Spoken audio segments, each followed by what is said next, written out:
Welcome to ज्ञानियर। दोस्तों, कई viewers की डिमांड थी कि भाई नीट को थोड़ा समझाइए। वैसा तो ये वैसा मेरा है नहीं कि भाई मैं इस तरह की वीडियोस बनाऊं, बट देखो आप मेरे व्यूवर हैं, मेडिकल का चैनल है तो बताने में कोई बुरी बात नहीं है। हर व्यक्ति को पता चलना चाहिए और बहुत आसान भाषा में नीट क्या है, क्या बोलना चाहिए कि डॉक्टरी करने के लिए कौन सा कोर्स, मतलब कि कौन सा एग्ज़ाम निकालना पड़ता है, ये इसके बारे में थोड़ा हम बात करेंगे। दोस्तों, बात कर रहे हैं नीट के बारे में।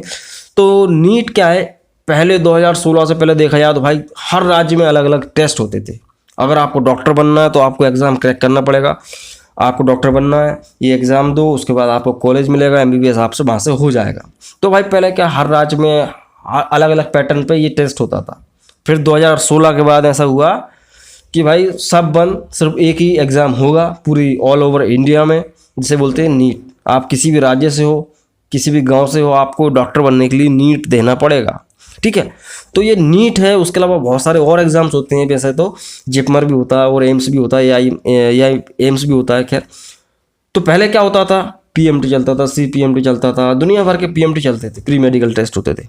तो उसमें क्या बहुत ज़्यादा करप्शंस होते थे और बहुत ज़्यादा घपलेबाजी बहुत ज़्यादा होती थी।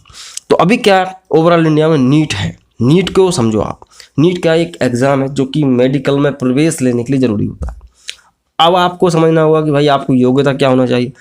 आप 12वीं पास होना चाहिए, मतलब कि हायर सेकेंडरी आदमी पास होना चाहिए, 10+2 होना चाहिए, फिजिक्स केमिस्ट्री बायोलॉजी से होना चाहिए, PCB सब्जेक्ट होना चाहिए, मैथ नहीं, फिजिक्स केमिस्ट्री बायोलॉजी आपका है, 12वीं आप पास हो। ठीक है, और आप इसके एग्ज़ाम को फिल कर सकते हैं, मतलब एग्ज़ाम फॉर्म को फिल कर सकते हो, ऑनलाइन होते हैं। अब वो डेट देख लेना कब कब निकलती हैं, इसके बारे में ज़्यादा जानता नहीं हूँ कब कब निकलती हैं। तो ये एग्ज़ाम आप दे सकते हैं। इसके लिए आपके 17 साल से लेके और 25 साल के बीच में उम्र होना चाहिए। ऐसा नहीं कि आप कभी ज़िंदगी में देते रहो। 17 से 25 साल की एज लिमिट है। और तो और कई ऐसे कोटे होते हैं दोस्तों, रिजर्वेशन कोटे होते हैं दोस्तों, SC ST में क्या थोड़ा सा बोलना चाहिए कि ढील मिल जाती है। भाई आपकी उम्र 26 से 27 तो अभी हो जाता है। तो खैर वो बात अलग है, कोटा है, रिजर्वेशन कोटा है।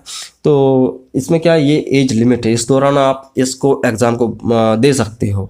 अब इसमें क्या 720 नंबर का क्वेश्चंस आते हैं, 720 नंबर का पेपर होता है एक प्रकार से, और ऑप्शनल होता है, OT टाइप होता है, मतलब कि आपको टिक लगाना पड़ती है। 720 में से आपको लगभग कम से कम 620 मार्क्स आना चाहिए। अब वो डिपेंड करता है कट ऑफ के ऊपर कि कितना कट ऑफ जाने वाला है। ठीक है, तो ये इसमें भी कई बार कोटा चलता है, SC ST का अलग अलग रहता है। ठीक है, तो डिपेंड करता है कट ऑफ के ऊपर कि भाई आपका कट ऑफ कितना जाने वाला है इस साल, जो भी है। तो खैर ये होता है एग्ज़ाम। अब इसकी तैयारी के लिए बात करें कि भाई तैयारी तो बहुत ज़्यादा चल रही है आजकल, युद्ध स्तर पर चलती है। कोटा चाह के चले जाओ, वहाँ पे धंधा बना रखा है। ठीक है ना, तो खैर धंधा तो करेंगे ही लोग, क्योंकि यही आजकल बहुत ज़्यादा चल रहा है, तो धंधा है। इसके लिए क्या होता है, बेसिकली देखा जाता है भाई NCERT की बुक्स जो होती हैं, फिजिक्स केमिस्ट्री बायोलॉजी, उनका आप स्टडी करो। उनसे ज़्यादातर इसी पैटर्न पे क्वेश्चंस पूछे जाते हैं। ठीक है, NCERT की बुक्स ले लो आप। अगर आपके अंदर डेडिकेशन है, आपके अंदर बोलना चाहिए कि पोटेंशियल है, तो आप घर बैठे भी इसको निकाल सकते हो। बट आपका क्या एक बोलना चाहिए कि डेडिकेशन होना चाहिए। और ना निकालने वाले तो एग्ज़ाम कोचिंग लगाते हैं, 10-10 साल तक रह रहे हैं, सॉरी 10 तो नहीं, खैर 3-4 साल तक रह रहे हैं कोटा में, उनके भी नहीं निकल रहे। सो खैर वो अपने ऊपर डिपेंड करता है, अपना पोटेंशियल, अपना लगन। काफ़ी टफ है क्योंकि ऑल इंडिया लेवल पे हो रहा है, तो और ज़्यादा टफ हो गया है। तो इसको क्रॉस बोलना चाहिए क्रैक करने के बाद आपको कॉलेज मिल जाता है। अभी क्या कॉलेज में भी जाके आप मार्क्स के ऊपर डिपेंड करता है कि आपको किस तरह की डिग्री के लिए आपको एडमिशन मिलेगा। BDS कर सकते हो, MBBS कर सकते हो, BHMS, BMS, ये कुछ भी मिल जाता है। तो ज़्यादातर तो MBBS करने के लिए इसको आदमी क्रैक करता है। तो ये होता है दोस्तों क्या नीट एग्ज़ाम। आई होप कि आपको समझ में आया होगा। हालांकि मैं जानता हूँ भाई इसमें मैंने कोई ज़्यादा डिटेल में नहीं बताया है, क्योंकि मुझे नहीं बताना।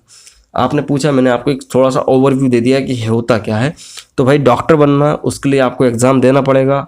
नीट आप 12वीं पास हो, दे सकते हो। ठीक है, सो आज के लिए सिर्फ इतना है दोस्तों। आई होप कि आपको समझ में आ गया होगा। समझ में आया तो लाइक करें, नए चैनल पर तो प्लीज़ से चैनल को सब्सक्राइब करें, क्योंकि हम यहाँ पे मेडिकल साइंस से रिलेटेड हर एक वीडियो लाते हैं, दवाइयों के बारे में, बीमारियों के बारे में।